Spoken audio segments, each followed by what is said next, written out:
ଛାଡ଼ଖାଇ ଦିନର ଏହା ଏକ ସୁନ୍ଦର ବାସ୍ତବ କାହାଣୀ। ଏଥିରେ ଅଛି ଭୁଆଁ ଓ କଟାକୁନାର ଆତଙ୍କ କଥା ସହ ମଧ୍ୟମପୁକର ଛେଳି କୁକୁର ତୁଳନା, ଭୁଆଁ ଭାଇର ଛାଡ଼ଖାଇ ପାଟି। ଆସନ୍ତୁ ଏବେ କାହାଣୀଟିକୁ ସଂକ୍ଷିପ୍ତରେ ଆମୂଳଚୂଳ ଦେଖିନେବା। ଭୁଆଁ ଗୋଟିଏ ଅତ୍ୟନ୍ତ ପ୍ରସିଦ୍ଧ ଭୟଙ୍କର ଅପରାଧୀ। ବୟସ ପ୍ରାୟ 50 ବର୍ଷ। ତଗଡ଼ା ଶରୀର, ଘନ ଓ ଲମ୍ବା ଦାଢ଼ି ଚକ୍ଷୁଗୁଡ଼ିକ ଧରାଳ, ଯେଉଁଥିରେ ରୋଷ ଓ ଅଭିମାନ ଭରି ଦିଆଯାଇଛି। ସେ ଯେଉଁଠି ରମୁଥାଏ ସେଠି ଲୋକ ଶବ୍ଦ କମେଇ ଦିଅନ୍ତି। ତା ଚାଲିବା ଏମିତି ଯେ ଜଣେ ଶିକାର କରୁଥିବା ବାଘ ଯେମିତି ବଣରେ ଚାଲେ, ଶାନ୍ତ କିନ୍ତୁ ବହୁତ ଭୟଙ୍କର। ଶରୀରରେ ସହଜରେ ଭାରି ବାଲିଷ୍ଟିକ୍ ଚେନ୍, ଜ୍ୟାକେଟ୍ ଚମଡ଼ା, ମୋଟା ବୁଟ୍ ପିନ୍ଧିଥାଏ। ସେ କଥା କହେ କମ୍, କିନ୍ତୁ କହିଲେ ଭୁବନ ଶୁଣେ।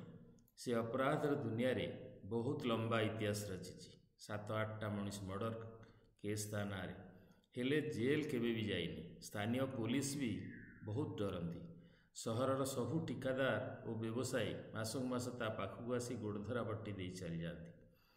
ସେଥିରେ ଡେରି ହେଲେ କେତେବେଳେ ତାଙ୍କ ଜାତକ ଫାଟିବ କେହି କହିପାରେନି। ଅନୁଶାସନ ଭଙ୍ଗ ତାର ଜନ୍ମଗତ ଲକ୍ଷଣ।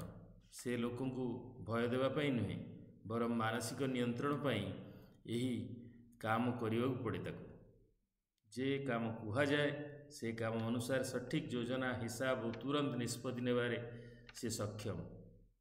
ଆଜି ଗହନ ଚିନ୍ତାରେ ବସିଛି, କାରଣ 2025 ମସିହା ଛାଡ଼ଖାଇଟା ଗୁରୁବାର ଦିନ ପଡ଼ିଛି।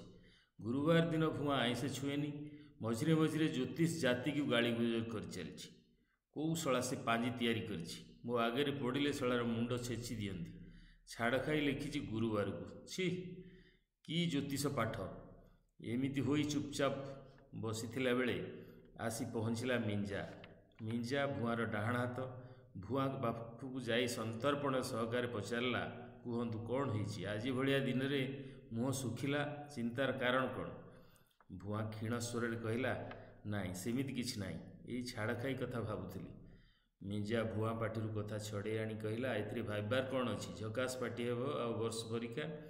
ଶଳା ଦିନା ଭିକାରୀଟାକୁ ସମ୍ଭାଳିବାକୁ ହେବ। ସିଏ ମାଗଣା ପାଇଲେ ପିଚୁ ଗିଳିଯିବ। ଆର ବର୍ଷ କେମିତି ବାନ୍ତି ସାନ୍ତି କରିକି ବାଟିର ମଜା କିରକିରା କରିଦେଲା। ଭୁଆଁ ରାଗି ଯାଇ ମିଞ୍ଜାକୁ ମଝିରେ ବ୍ରେକ୍ ଦେଇ କହିଲା, ଶଳା ତୋ ବକବାସ ବନ୍ଦ କର। ଗୁରୁବାରଟା ପାଇଁ ଚିନ୍ତା। ଗତ 25 ବର୍ଷ ହେଲା ଗୁରୁବାର ମୁଁ ଦାଢ଼ି କାଟିନି କି ଆଇଁଷ ଛୁଇଁନି। ଖାସି ମାଉଁସ ସାଙ୍ଗରେ ମାଲଟା ମାରିଲେ ଯେମିତି ଲାଗେ, ବିନା ଆଇଁଷରେ କ'ଣ ଛାଡ଼ଖାଇ ପାଳିପାରିବା? ସରୁ ଗଳାରେ ସଲ୍ଲାହକାର ପରି ଉପଦେଶ ଦେଇ ବୁଝେଇଲା, ଏଇ ସାମାନ୍ୟ କଥା। ଆଜି ସିନା ଗୁରୁବାର, କାଲି ତ ଜୁମ୍ମା ଦିନ। ରାତି 12ଟା ଟପିଲେ ଗୁରୁବାର ଖତମ, ଶୁକ୍ରବାର ଚାଲୁ। ସେଓ, ନାସପାତି, ଅଙ୍ଗୁର ସାଙ୍ଗକୁ କାଜୁ ଫ୍ରାଏ, ଚିନାବାଦାମ ସିଝା, ଗ୍ରୀନ୍ ମଟର ଓ ସାଲାଡ଼ ଚଖଣା କରି ଛାଡ଼ଖାଇ ପାର୍ଟି ରାତି 10ଟାରୁ ଆରମ୍ଭ କରିବା। ଘଣ୍ଟା କଣ୍ଟା ଠିକ୍ 12 ଛୁଇଁଲା ମାତ୍ରେ କଲିଜା ଫ୍ରାଏ ସାଙ୍ଗକୁ ଖାସି ମାଂସ ମାଡ଼ ହେବ। ଭୁଆଁ ମୁହଁରେ ମୁରୁକି ହସଟିଏ ବିଜୁଳି ପରି ଖେଳିଗଲା। କିଛି ସମୟ ଚୁପ୍ ରହିଲା। ଶଳା ମିଞ୍ଜା ମୁଣ୍ଡରେ ଏତେ ଭେଜା ଅଛି ବୋଲି ମୁଁ ଆଜି ଜାଣିଲି। ଠିକ୍ ଅଛି, ସେୟା କର। ସେ ହାରାମି ସଲିମ ଖାଁଙ୍କୁ ବରାଦ ଦିଅ, ସନ୍ଧ୍ୟା 7ଟାକୁ ଖାସି ମାଂସ 10 କେଜି ଭଲ ମାଲ ଦେଖିକି ଆମକୁ ଦେବ।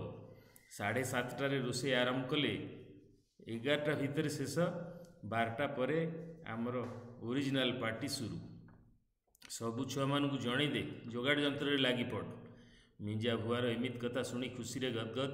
ସବୁ ଛୁଆ ଏବେ ସେ ବନ୍ଧ ଉପର ବରଗଛ ତଳେ ଦେଶୀ କୁକୁଡ଼ା କେଇଟା ପକୋଡ଼ା କରି ମାଲ ପିଇବାରେ ଲାଗିଛନ୍ତି। ମୁଁ ତୁମକୁ ନେବାକୁ ଆସିଥିଲି। ମୁଁ ଭୁଲି ଯାଇଥିଲି ଯେ ତୁମର ଗୁରୁବାର ମାନ ବୋଲି।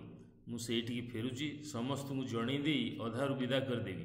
ସମସ୍ତେ ଶୋଇସାଇ ସନ୍ଧ୍ୟା 6ଟାକୁ ଆସିଲେ ଆମେ ଫଳମୂଳରେ ପାର୍ଟି ଷ୍ଟାର୍ଟ କରିବା। ଆଉ ମୁଁ ଦିନା କଟାକୁନା ଯାଇ ସଲିମ ମିଆଁକୁ 10 କେଜି ମଟନ ଅର୍ଡ଼ର ଦେଇଦେବୁ। ଆସୁଛି ଭାଇ। ସବୁ ଯୋଗାଡ଼ କରି ତୁମକୁ ଠିକ୍ 7ଟା 7:30ଟାରେ ମୁଁ ନେଇଯିବି।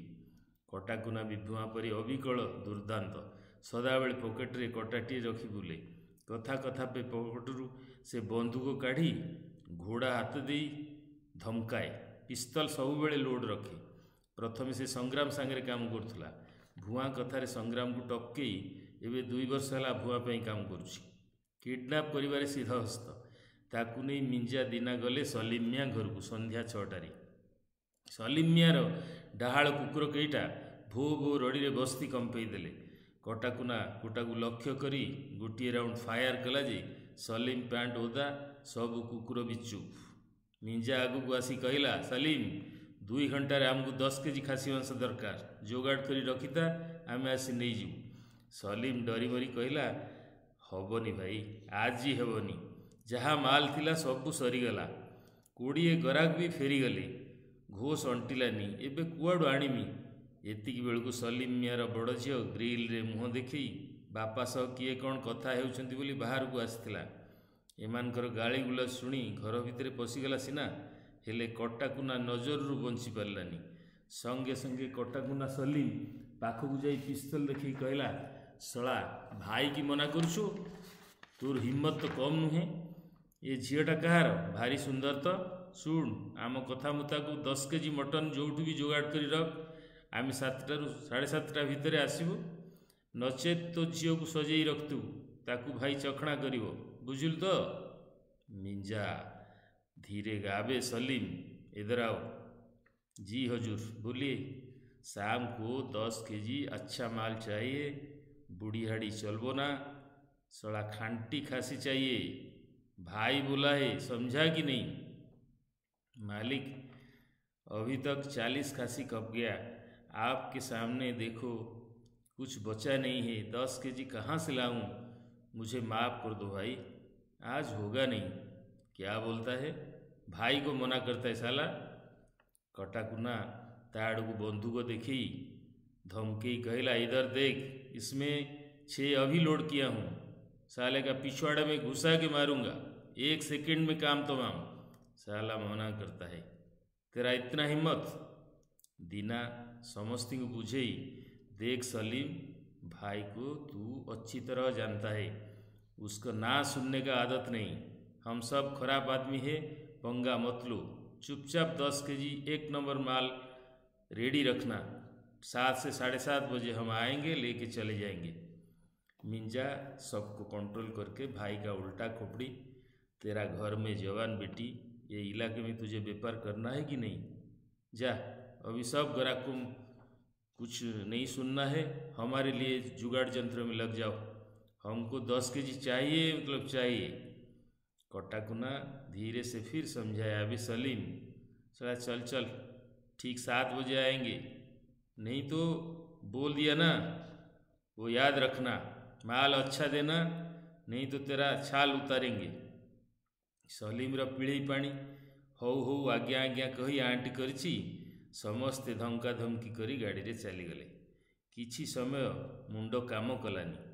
शला को फोन करी प्रथमे झिया और स्त्री को बाहर को पठेई घरे एका रहिला।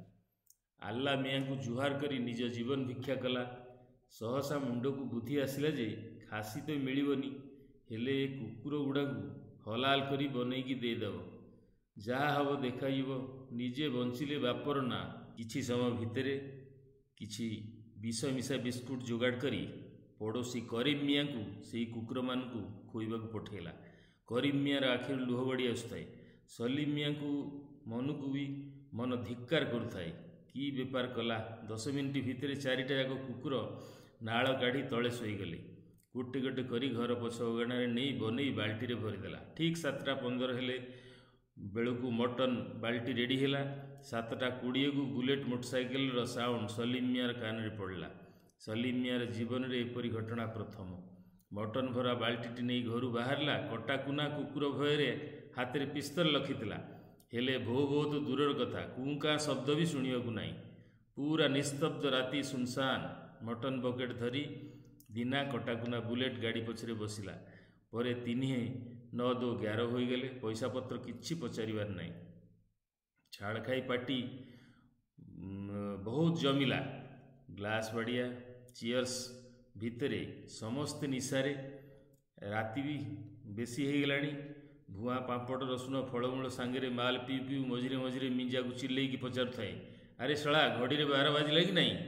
मिंजा टिके आग को बढ़ी आउ 2 घंटा अच्छी बोली कहबारू ताकू बहुत गाड़ी कला। शला जौतुक घड़ीटा धीरे धीरे चलुची, फोपाड़ ताकू पानी रे। बंध उपर बरगछ मूले छाड़ खाई पाटर आसरा जमी थाए। मझिरे मझिरे उठी नाच गीत भी चालू थाए। पुणी पेग बंटा जाऊ थाए।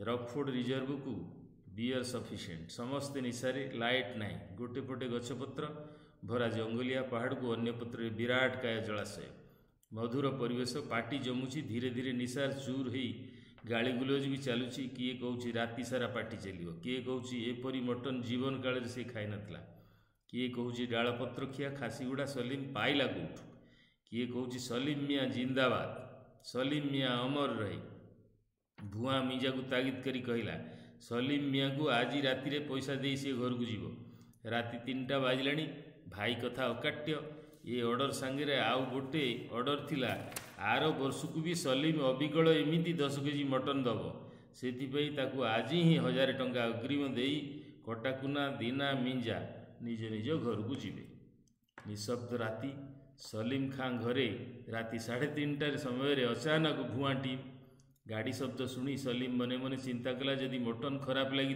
तेबे ता प्राण कटाकुना हाथ में गला जाना समस्ते मिसिकी मारिबे प्रचुर माड़ भय तार पिड़े पानी किंतु कटाकुना सलीम मियाँ को पाखक डाकी कहला अबे ए सलीम आ मो पाखक आ सला तोर पूरा टंका ने तुरंत ठन ठन कर 7000 गणिदेला कहूँ आसंता वर्ष को आडभांस भी 1000 रख भाईर मिंजास खुश करदेलु कौठ पाइलु ए सुआदिया खासी ओह कि टेस्टी दीना ऊपर पड़ी से टलटली आसी कहला सलीम मियाँ को छाड़ खाई सलाम सला मटन तो देइथिलु भाईर दिल खुश करदेलु तू तो ये किया आखि पाखि देखेले आमको कहबू आम ताऊ खलास करदेबू मिंजा समस्त को आकट करी कहला राति 3:30 बाजिलाणी एवं सब चल गाड़ी स्टार्ट कर सलीम तोते अशेष धन्यवाद तो पाई आम छाड़ खाई 4 चांद लगिगला हेले मटन नेला बेले तोर जो दिहल कुकुर भो भो कर डरे देउथले सेगुड़ा गले कुआड़े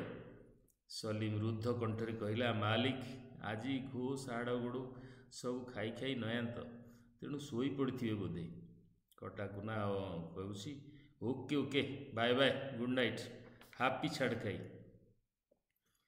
बंधुगण नमस्कार आर्थर को आउ गोटे मजादार कहानी को नहीं भेटा भेटी हम।